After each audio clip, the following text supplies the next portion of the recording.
Are you struggling to manifest what you want or have been trying to manifest something for years and it's still not happening? Well, join my 21-day manifestation challenge, which starts in January. You will be part of the manifest movement. Don't have FOMO, fear of manifesting out.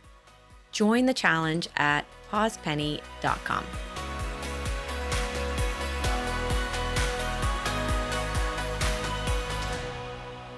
We are ready. We're rolling.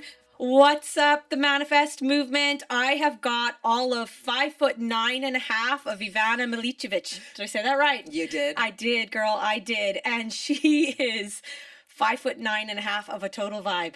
You are? Yeah, you are. So. She owns it. She owns it. And today we're recording on 11/11, but it'll come out a little bit later. So we are on a high vibes, aren't we? That's where I like to roll, on the high vibes. Yeah, you live in the vibe. I do. You are the vibe. Well, I learned how to live in the vibe. Yeah. I might have been born a little in the vibe, but then I grew from the vibe I was born to a higher vibe. To a higher vibe. Yes. So we have a lot in common. Our parents both emigrated. You from Bosnia. Yeah. Mm-hmm. And me from Ireland over to the USA. Mm-hmm. I was in LA. You were in Michigan. Detroit first, yeah. Detroit, yeah. And you were 5, I think. It was 5, and I was 2.5. So it's the USA life. Yeah. The good life. The good life. At least it used to be. Yeah. So I read something about you that I thought was hilarious. It said, so you were a model, which totally makes sense in high school. That's not hilarious that you can look at her.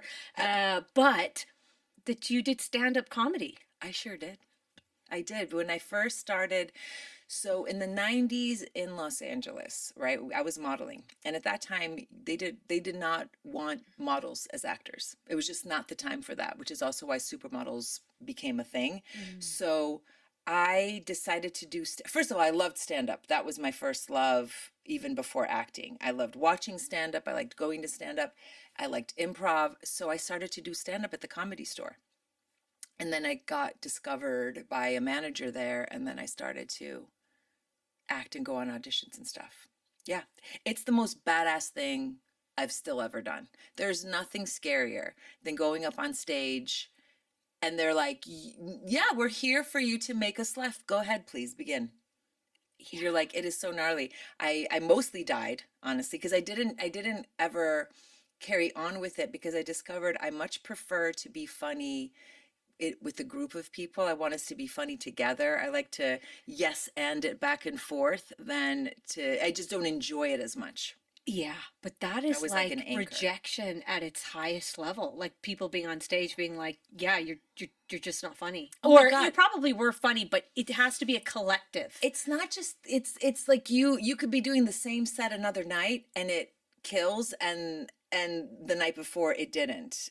There's just a whole vibe that you get good at. Like it's like grabbing them by the, and just like massaging the audience. Yeah.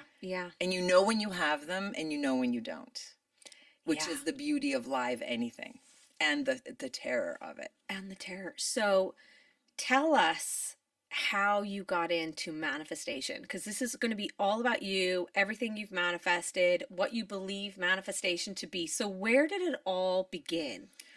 Well, I don't even think that the first word I learned was manifestation. I was simply taught wanting begets more wanting. Don't do that, by my teacher, George. And where did this teacher, George, I've heard a lot about George. Where did you find him, or where were you learning from him, or where did he find you? When a pupil is ready, the teacher appears. Yeah. And literally, it was in Los Angeles. I had a boyfriend at the time, Brent Bolthouse. Do you know him from LA Times? No. No, because you moved back here. Okay, so, and he had this teacher he was telling me about who was like a Qigong master, and he was able to heat wine up so hot with the energy, his Qi, that he could pour it over meat and it would cook. Right. It was just a lot of the things that they were doing in the Wu-Dang tradition in China, where they were learning Qigong, which is the energetic side of martial arts. Yeah. Right. At the same time, a girl in my acting class was coming over. We were probably smoking weed. And I was like, spend the night, because I love a sleepover. And she said, oh, yeah. Oh, no, I can't. I'm like, why can't you? She's like, I've got a lesson tomorrow. And I was like, lesson? What kind of lesson do you have? I was also in this moment of my life, understand, trying to go back to God or something, because I grew up Catholic and then born again Christian, and in LA I wasn't doing any of it. But so I was missing something like that. But was there anything that pushed you to that, knowing that you were missing something? Yes, it was like a, call it a God-shaped hole, a universe-shaped hole, whatever you want to say. There's a missing piece when I am not practicing something that is way bigger than me. Yeah. Right. I'm a Christian girl. Like, I like the teachings of Jesus. They work for me, but I've mixed in like teachings of Buddha. I've made all of them have a very similar lesson, Zen, all of it. But Christianity is the language I know.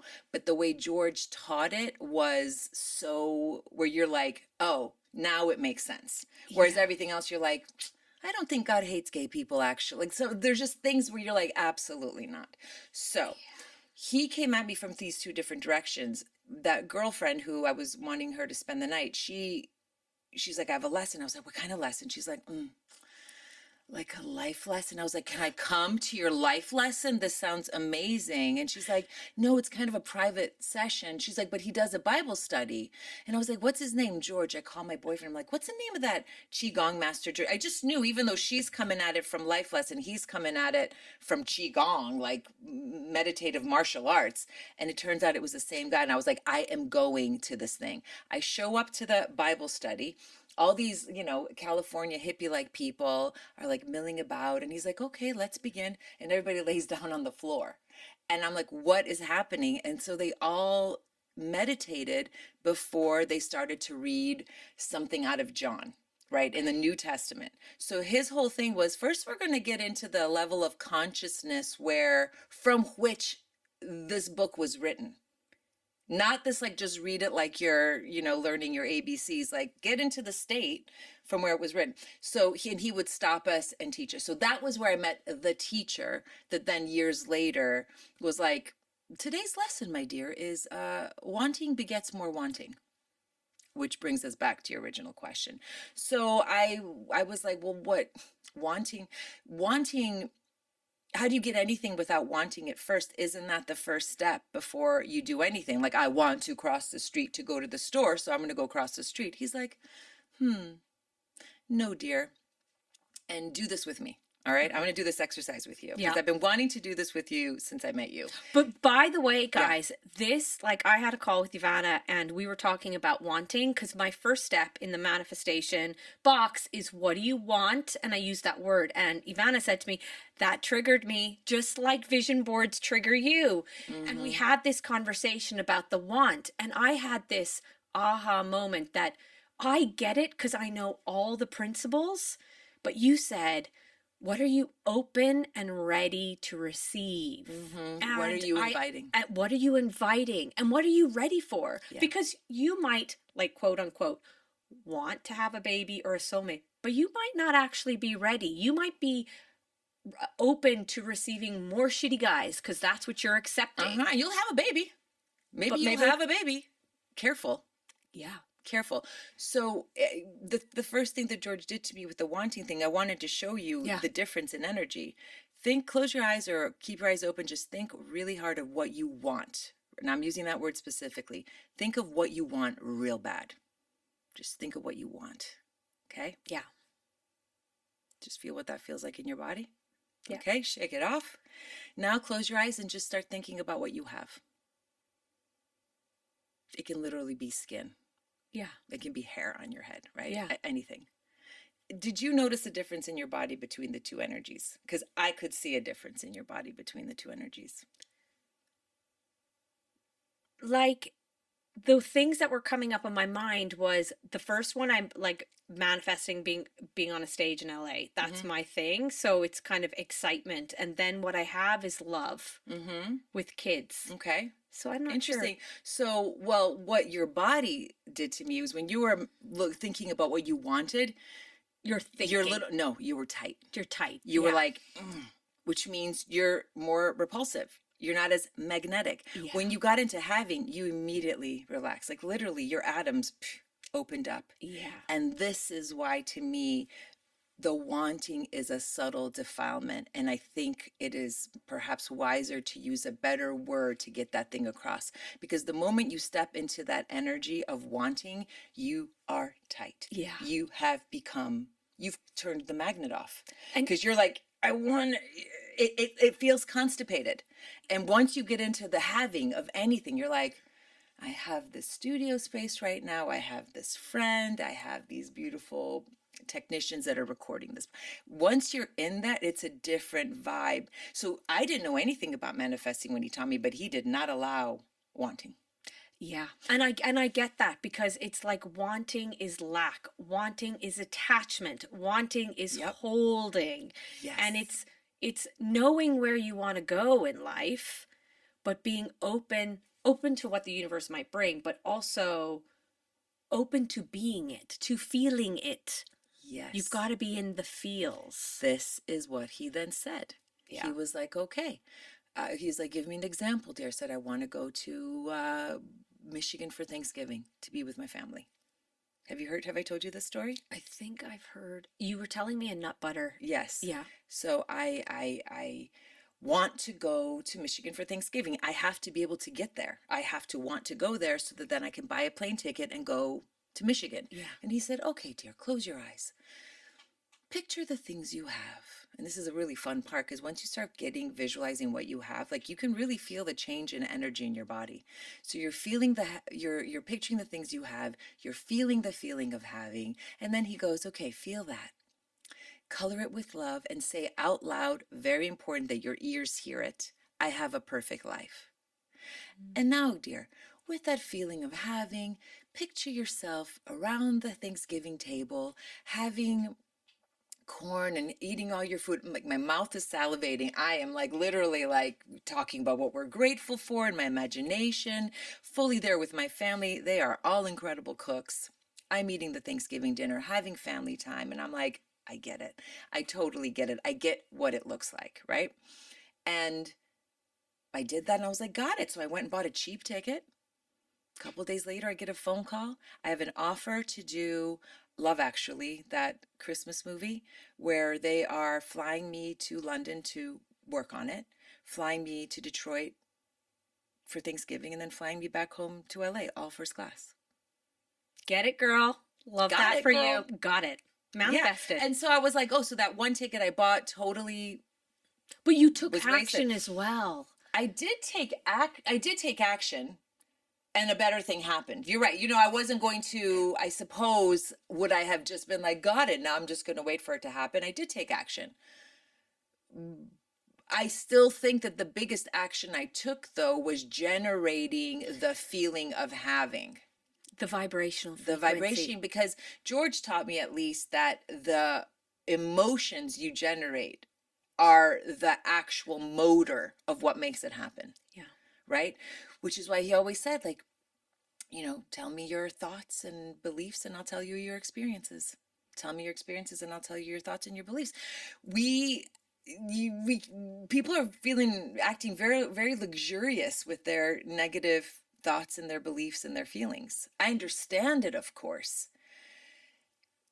The entry point is just think of anything you have. Literally, if you have breath, you can start there. But that's exactly it. That's going back to gratitude. Yes. You are grateful for what you already have in your life. And I always say, if I can only give everyone one piece of advice, I'm only allowed to give you one piece of advice related to manifestation. It's gratitude. That's it.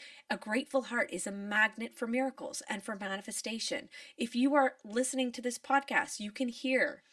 How amazing is that? If you are watching us and you see these two vibes, you've got good eyesight. Get it. Love that for you. You've got there's always something to go back and to be grateful for.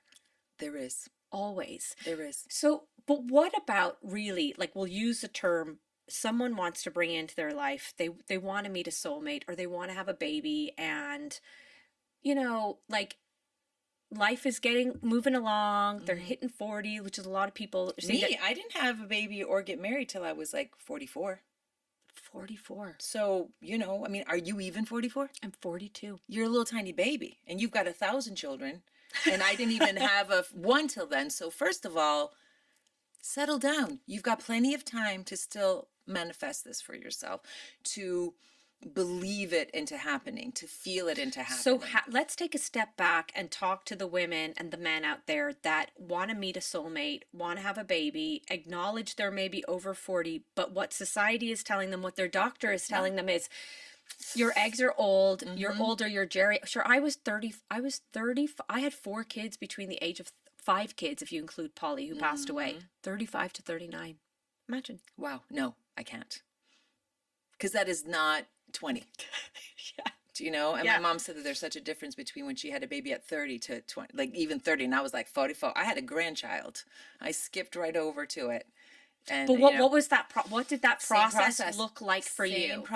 Same process, because I'd already learned I couldn't want it, and heaven knows I wanted. I was more about a loving relationship than I was about my career.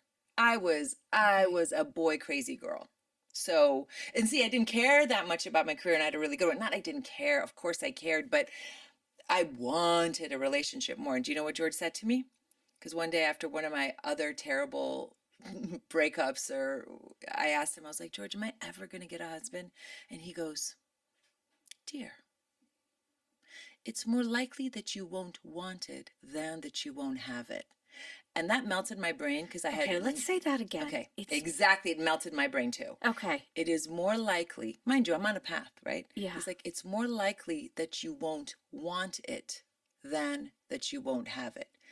Let me tell you something. By the time I met my gorgeous, amazing husband... Younger. Oh, 9 years younger. I recommend. Mine is 2 years younger. Peace. By the time I met him, I didn't want. I was not against it, but I no longer needed or wanted that, because I was like, oh, I'm really happy. Like, I don't want bad relationships. Like, this isn't. And enter Patty. But tell us a story of Patty, because I don't think Patty just entered. I think that there was like something when you were in. Yeah, when I was 28 and he was 19 is when we met in the Bahamas, Harbor Island, as you do. Yeah. And 5-star life. It is. What were you doing there? We had this, Patty's cousin was dating my friend Charlize Theron, right? She's a big actress, and Patty's cousin's an actor as well. So we would always do these big family trips. And I'm talking, my parents came, my brothers came. That year, Patty and his 2 sisters and his parents came, because they would have been stewards, aunt and uncle. And we just locked eyes, and we were like, and what did it for me, for him, nothing happened then. We were just always drawn to each other, always hanging out and talking. But he was a child, not only, like, you know, I was ready, but I wasn't, clearly, because it would have happened if I was ready. If you were really ready. By the way, exactly. Because heaven knows I wanted it. I was successful. I was gorgeous, you know what I mean, by some standards, you know, like, so it's not those things. You have to have your correct energy. Listen, I read on ChatGPT that you're known as the Bosnian Giselle. Hello. I did not know that about myself. Yeah. That sounds amazing. Yeah. Thank you for telling me that. I'm going to put that in my having pile. But you were Ivana. You were a vibing yourself. Yeah. So he was 19 and you were 28. Mm-hmm. Always vibing. But the reason why I really noticed him is he was sitting in a corner like this. And I was like, what are you doing? He's like, I'm visualizing. And I was like, and I had Am I in your visualization? Yeah. Well, I had just learned this lesson. I had just started hearing about this. And again, it wasn't called manifesting. To me, it was just don't want, visualize, have. It was just, it wasn't even, the secret hadn't come out yet, to my knowledge. It's don't want, it's have. Create. Have. Feel the having, feel the happiness of having about what you have. I cannot tell you how much that is the motor. Yeah. And I do have a lot of stories about this stuff. But anyway, he was manifesting, or he was visualizing, because he had just won a racing scholarship for Formula Renault, right? Formula cars. And he shouldn't have won it because he didn't race in karts. So he was learning the Silva method of visualizing the odometer going up and the lights changing to green, or whatever that process is when you're racing cars. But I was attracted to him because I was like, this kid is already on it. And do you know what I said to him? I said to him, oh, just be careful you don't want it too much. is what I said to him, because I just learned this lesson. And he's like, you're gorgeous. Leave the racing to me. Years later, and he will tell this to you if you ever have him on your podcast, he was crashing into a wall because he was about to win this championship, right? His tires were old. All he had to do was finish. But there was some rookie that was going to win. He was like, no, I'm not letting him have it. And he pushed his tires, crashed into the wall. While he was spinning, he literally said, this is years later, oh, this is what Ivana meant. Hand to God. Right? So you can't even want good things. You can't even want to quit smoking. You can't even want world peace. You have to be the peace. Yeah. You have to be and feel it. Feel it. So when I was manifesting my man, same thing. I didn't manifest a specific man. I manifested I felt the having of what it felt like being in his arms. Yeah. And the safety that it felt like. So I could recognize it, because I didn't know what color he'll be, what height he'll be, how old he would be. I didn't know any of that stuff because that's not my business. But I knew what it would feel like. And when I tell you I have an alpha man that can handle this Bosnian Giselle, I have a man that can handle this. And I'm full power, but also so much more feminine now because I've got such a man. And supportive. So supportive. And that's actually so basically what happened to me was I was manifesting a guy. I really wanted a family. And what ended up happening was I went on date after date after date with guys who had lots of kids. And I said, universe, stop this. Why am I'm in my 20s. Yeah. And listen up, guys. My sister is a single mom. And I would love her to meet somebody, with lots of kids. But I'm happy for, and like single parents at this age. If I was 40 and I wasn't with somebody, fine. Mm-hmm. But I was in my 20s. Absolutely. So for me at that time, it wasn't for me. So I remember saying, okay, why am I bringing this into my life? It's clearly something I wanted. I wanted to have a family. But then I went to this talk by Mike Dooley, who's in The Secret. He writes a little. I know exactly. And he was in here in Dublin and Ballsbridge, and he said, if you're manifesting a soulmate, what I was doing, it was like, oh, it's the guy in the gym. Oh, it's the guy here. And every time, would I date them? Yes. Would they dump me? Yes. Or would they cheat on me? Yes. Or would we break up? Yes. So he said, choose the qualities. So I went home that night and I wrote down all these qualities. I wrote down, this person really loves me, is financially independent, supports my career, sporty, which I semi-half regret. Not really, but but 2 months later, I met my husband, and that I knew it. And by the way, he was a guy that my friend had been talking about to me for 2 years. You gotta meet this guy, you gotta meet but I wasn't in alignment with it. You were not in alignment. Busy, Busy picking the guy at the gym, because you know better. Because you know better. And you don't. You don't. You don't. So when if you did, you'd already be where you see yourself. Yeah. You don't know better. The universe will always exceed your expectations. Do you find that? Totally. That's why George made me not do too specifically. So I didn't even do qualities. I used to do qualities. Yeah. Okay. And then I skipped qualities and went right to how it feels. Yeah. Because then it's even less, because maybe sporty shouldn't have been on there. Yeah. Do you know what I'm saying? So I couldn't have created a better man. I'm in Ireland. Who would have thought that? There could be somebody in frickin' Afghanistan that is looking for you, or I don't know where, Australia, South America, some crazy place that you never expected. But you will sing each other to each other when you are in alignment. That's why I'm always telling people to go to therapy, so that you are at the highest vibration, so you will attract somebody who's also done that work. Yeah. And also, if you think about it, going back to your stories, right? Let's just think about this here. You had an ex-boyfriend and a girlfriend who were talking about George. That was your sign. But you went. You went. You got to go with the hunches. When it comes to you got to run. Yeah. You've got to run. And not question them. That's what happened too, because I have a podcast as well, because Catherine suggested that, and I was like, I bolted. Yeah. I created a with my brother a jingle for Notions and a trailer for what it was before we shot a damn thing. And I absolutely love the music on your podcast. My but brother. Your brother was the lead guitarist in 30 Seconds to Mars, right? Sure was. He just played with them a couple months ago again in LA. But where does this come in your family? Like, as in, like, it's, for example, it is hard to be a I'm using, to be a successful actress. It is hard to be in one of the most well-known bands in the world, right? Mm-hmm. Yeah. Like, that's. And we have two. And you have two of you. So that 100% to me comes down to mindset. Like, what's going on in your family life that, like, what is it that makes you go for it? Listen, the thing that stops all of us is those little bits of doubt, right? Mm-hmm.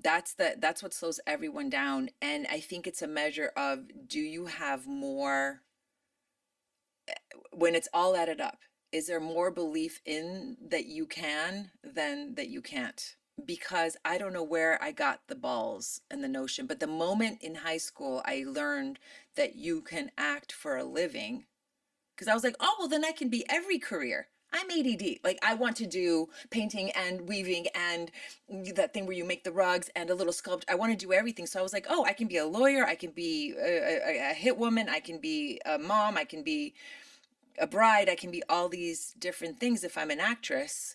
Plus I can be entertaining, which I love. Our family was very entertaining. My dad plays 5 instruments and he's a poet.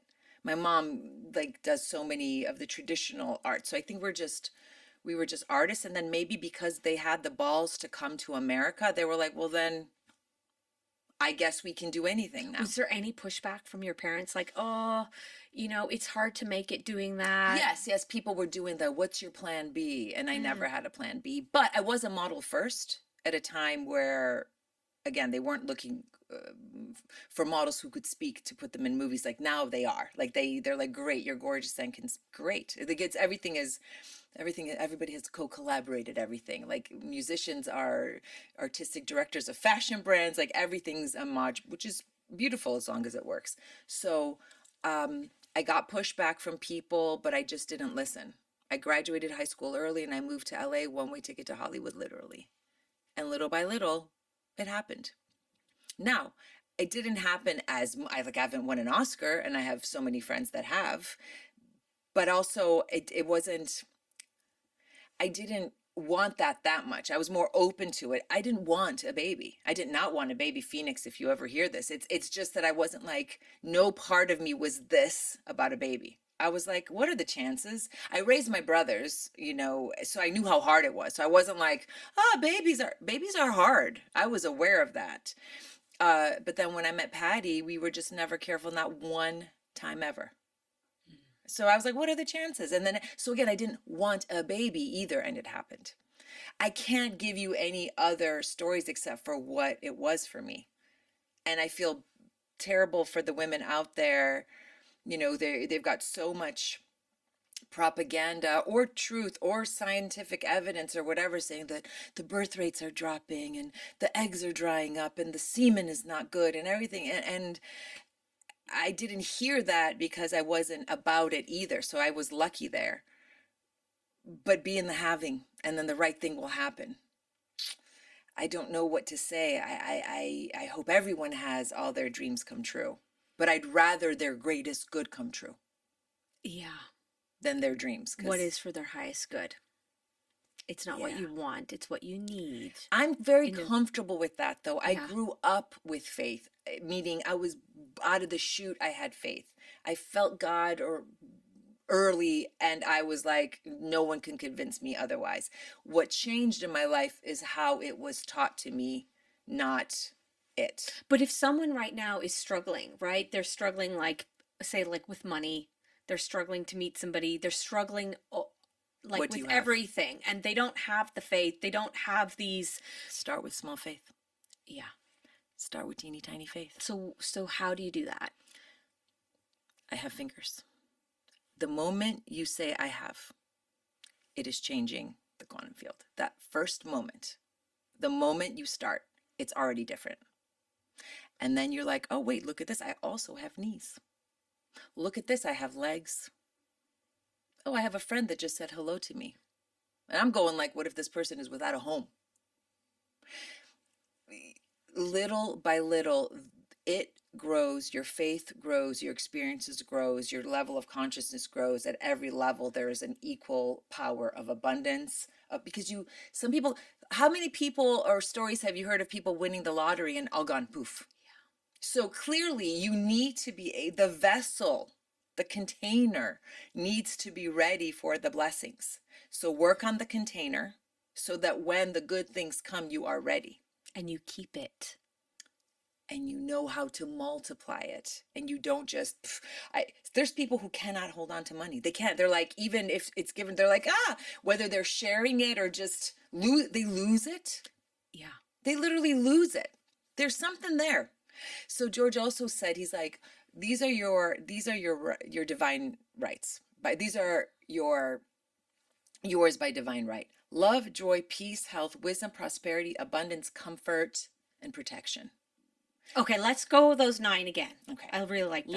Love, joy, peace, health, wisdom, prosperity, abundance, comfort, protection. Mm-hmm. They are yours by divine right. If you are not seeing them here, if they are not present in your field, you're blocking the pipes. The pipes from wherever they come exist. If there's a blockage, you are putting it there. How are you putting there? Limiting thoughts. How are you putting it there? Limiting beliefs. How are you putting it there? Limiting feelings. The amount of times people tell you why something, they fight against their own thing they're going for. Well, I can't because, and I believe it's there in the field, right? I'm not saying they're lying, but giving that energy is not going to help them. Get right back into and listen, it's a practice. It's a practice and it's a muscle. It's like some kind of a spiritual muscle. I 100% agree. I kind of describe it as like getting fit and healthy. You've got the getting fit and healthy umbrella, and then you've got the gym, the food, the supplements, the water, the sleep, and then you've got thoughts. Yeah, your feelings, your beliefs. What are you picturing all the time? But also, Ivana, what you are allowing in your life. What shitty behavior are you accepting? Like you told a story, that guy that was cheating on you that had a baby, like was he gone? How fast was he gone? Not fast. No, not fast. This is the part that was amazing. He wasn't gone fast. Like I took him back. Oh. Do you know why though? Why? Because I discovered it myself. Like I was very pissed off that I didn't get to choose myself if I was leaving him. Like it was taken from me. He just broke up with me. He wasn't like, yo, I fucked up. I got somebody pregnant. And for me to be like, fuck you. How could you do this? No, I didn't know any. He was just like, I'm busy with work. We got to break up. I was like, so I'm like. And you went into detective mode, right? Not on purpose. It came to me. Like from on high, something said, check his email. I've never checked his email. I knew the passcode, but I'd never done it. And how long were you dating this guy? Couple years. I don't remember. Oh shit! No. Years. It's because so many of my relationships were long distance. Like we weren't always together. We were apart for months at a time. Yeah. Do you know? Listen, I was trying to keep him happy long distance. It wasn't like, But why did you allow him back in then? I think it just wasn't a finished thing. I don't regret it. Okay. I don't regret it. I was still madly in love with him, and I was madly in love with this kid. Okay. As well. I always thought that I always thought for sure I would be a stepmom. A stepmom that invited the baby mama to vacation as well, and we would all have Christmas together. I was like, I'm a perfect stepmom. Everyone's welcome, Yeah. And I really loved his kid, and I took him back because I was in love with him still, and I was like, well, maybe you can get past this kind of a thing. Of course, it happened again, and then I never saw him again. But I was still not done. Because I was still I was still hoping for some kind of a miracle, because I think I believed the hype. I was like, you're in your 30s. What do you think what do you think you're going to get? Like, this is probably the best you can get. I have a lot to say about like manifesting a man and what not to do. But this goes back as well to a lot of people that are messaging me and saying, can I manifest my ex back? And I'm like, why are you trying to stay back there? Like what? Mm. It's because like our brain doesn't like change. And they're believing the other hype. Yeah. So I kept hoping that some kind of miracle would happen. But then one day it was just done. But it was finished with love. Yeah. Because I still loved him. I was like, I love him. But then one day I was like, oh, even if miraculously tomorrow he was no, it's done now. Yeah. So a lot of people leave their guy, but they still have the hate. The next guy pays for the sins of the guy before. That's not it either. So why I say I don't regret how I did it, I saw how you can do the full circle, because a lot of people may break up with a bad guy, but the change hasn't happened and they just attract another bad guy. Yeah. I attracted a guy after that was not a bad guy, but also wasn't the guy. But I kept learning these different things. Like the guy after that was like doing blow on Tuesdays at noon. I'm like, I am not that girl. Yeah. I don't do blow on Friday nights either. Do you know what I'm saying? It's just not my thing. Yeah. No, whatever is your thing, but just like that is not a match. But it did teach me something else. Like, cause he was like really kind and loving, and he had 2 cents to rub together, which I was also pushing away. I was like, well, if they have any money at all, then they might want to control me.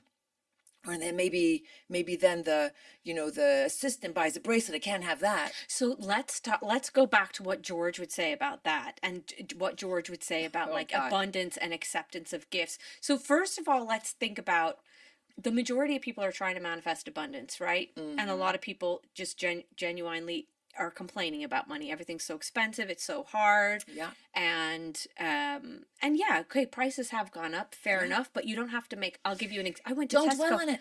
Yeah, but also I went to Tesco the other day. I bought myself a lint bunny, and I got to the counter. It was a big bunny. Knew I was going to eat the whole thing in one sitting. Immediately, yeah.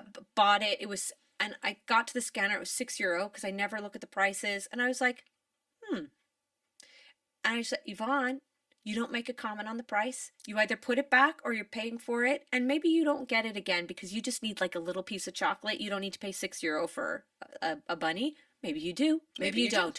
But you don't need to comment on the cost. Do you know what? If you ever have it, I don't know if you notice this between Ireland and the USA, but if you have anything in Ireland, people will be like, how much was that? How much did that cost? Croatia too. Oh, really? They're like, how much did you make on that movie? And I'm like, wow, we don't ask that in America. We're just like, you're amazing. Get it? Yeah. It's just different different. It's like they want to. I don't even mind saying it. Like, because for instance, in America, you can go to somebody's house, immediately look on Zillow, you know exactly the whole history of that house, what it was bought for, what it was sold, when, what year, so things are quite open there. Whereas here they're not. So things like that where I'm like, it's just business. What is this house in this location? What are these property values? Like, America is kind of business like that. So even though we wouldn't ask those questions, a lot of that is already open. Whereas people here maybe do ask the questions, but yet it's very secret here. Things are very secret. Yeah.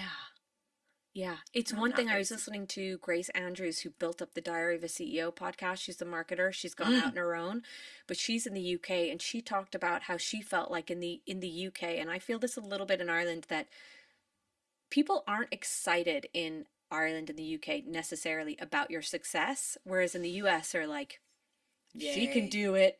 I'm doing that. Like, that is good. Do you find that? I ignore it. Yeah. Because I'm busy generating my own excitement in my own house. Yeah. But it's definitely not the American energy of like, listen, look at Los Angeles, something that's as highfalutin as can be. Do you know? A dude that is serving you your dinner at the restaurant can win an Oscar that next year. Yeah. That quickly, something can change for people. So I think, and especially before, America just had this, it can happen for you. I mean, it is still happening for people. It isn't just working hard anymore like it used to be. You need more than that. Yeah. You've really got to believe it and feel it and have it. You have to have it before you can have it. Yeah. And how do you believe when it comes to money? So I believe that money's job is to come to me. Yeah. Well, Show me the money. Jobs. Well, it's like Zen and the art of archery, right? Yeah. The whole nature of an arrow is to hit the bullseye. That is its entire reason for being. That's its reason for existence.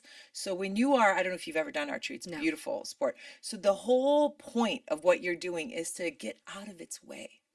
So if money's job is to come to people. And I know there's a ton of billionaires and it makes it even harder. Now there's like a new story. More will happen. What else are you going to believe? You go, listen, if I'm wrong, at least it's a more fun way to be than, it's never happening for me. Yeah. Don't do that. But I was listening to Brene Brown, who's that researcher in the US. Exactly, who studies shame.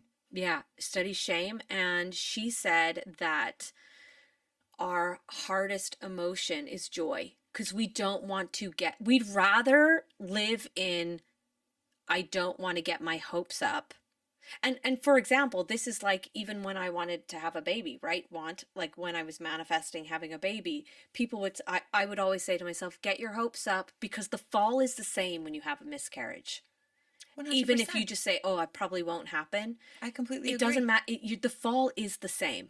So get your hopes up, because you think that the fall you're going to land more softly if you don't get your hopes up. You're not. You're going to land just as hard. Agreed. Completely agree. George said about that, he was like, the thing that people call joy or happiness is actually just a moment of relief from their pain. They don't know joy at all. They do not know most people, what joy is. It's like, you're like, oh, and it's really because like for some reason you forgot your pain for a second. When you're manifesting abundance, and you were saying that like if, a guy had money, you'd almost push him away. If they bought you a bracelet, you'd be like, oh, I can't do that. Like in Ireland, it was uncomfortable. It was uncomfortable. Why? Like, I don't know where I got this idea, but I do know before I met Patty, because I think it's all related, because it's abundance in a relationship. It's all kind of the same thing, because it should be in all the houses. I did notice when I was taking a deep look at why in myself, that at one point I had this idea. I was like, I can just see myself with this like amazing, like amputee. And I was like, wait a minute. First of all, nothing wrong with an amputee, but why am I leading with that? Why am I literally thinking that I'd be great with somebody with the piece missing? Yeah. Figuratively, do you know what I'm saying? And I was like, whoa, what is it that I believe about myself? I was like, I think that if they don't have something less than me, then they'll leave me. But why do I think that? I was like, well, what's true about me? I take responsibility for my feelings. Some people think I'm cute. I give a mean beater. I'm like, why would, it's not true. This isn't true about me. I'm a first lady. I can have a president. Like, why? But I had to do a couple of steps in my head, because I had this belief that had kind of ran rampant that I didn't actually believe anymore, but the subconscious still must have believed it. And when that changed, that's when I was like, oh. And then when I came to Dublin, I remember one time Patty was like, I was going through something, and Patty was like, honey, I've got these leftover vouchers for Brown Thomas. Why don't you just go to Brown Thomas and get yourself something? And I was like, I have never. Okay, I was not the girl in LA that was like, buy me a bag. Never. Allergic. And even still, I took those vouchers and I bought a amazing crazy duvet for us. Do you know? I still it took me steps.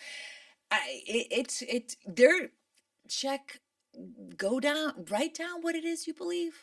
Yeah. Write down what it is you believe about yourself and what you deserve, because you might surprise yourself. And it's of what it is. Yeah, and I also think you told a story when I was on your podcast about how when you were manifesting, before you were even manifesting, your mom made you clean the house on a Saturday or something, and she said, you need to learn how to do this, and you were like, no, I don't, because when I was the same when I was growing up. I was just like, I am going to be financially independent in my own right, because I'm not doing this stuff. So then when someone comes in and kind of can gift it, you're like, no, I can take care of myself. Thank you very much, which I do think is important, but it's two different things. Yeah. Afraid of a dude that has money is very different than also taking care of yourself. Yeah. Attracting abundance for yourself and the family and your man. It's very different. Yeah. Do you know? It's not, I don't want an Oscar. I'm open to an Oscar. I'm not pushing that away. But to that end, I remember one time George asked me, he's like, what would you do, dear, if like right now you just got a call that you're making $10 million and you're starring in a movie with Jack Nicholson. This is Jack Nicholson's times. And I was like, I almost threw up. My vessel could not handle that stress in that moment. You weren't open and ready. No, I was not. But why? No idea. That I didn't know. I for whatever reason. But you knew. But I've got to work on that. Exactly. I was like, hold on. Just the same with like, why am I open for an amputee? Like that I haven't met. It's not like I fell in love with an amputee. Beautiful. That's not what happened. I was like, an amputee somewhere that doesn't exist. That makes no sense. Yeah. And I think that manifestation starts a lot with awareness. Asking yourself these questions and peeling back that onion. Your beliefs. Why? What are you thinking? What are your thoughts? What are your beliefs about yourself, about money, about...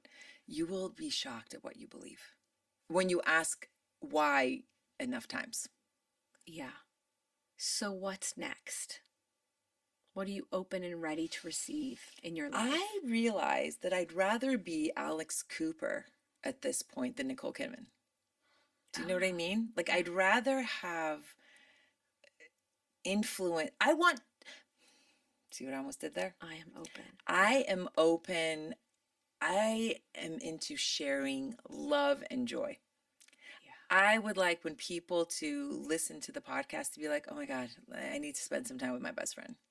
Yeah. I need best friend times. She loves me because I do. You are so loved, people who are listening right now. I love love.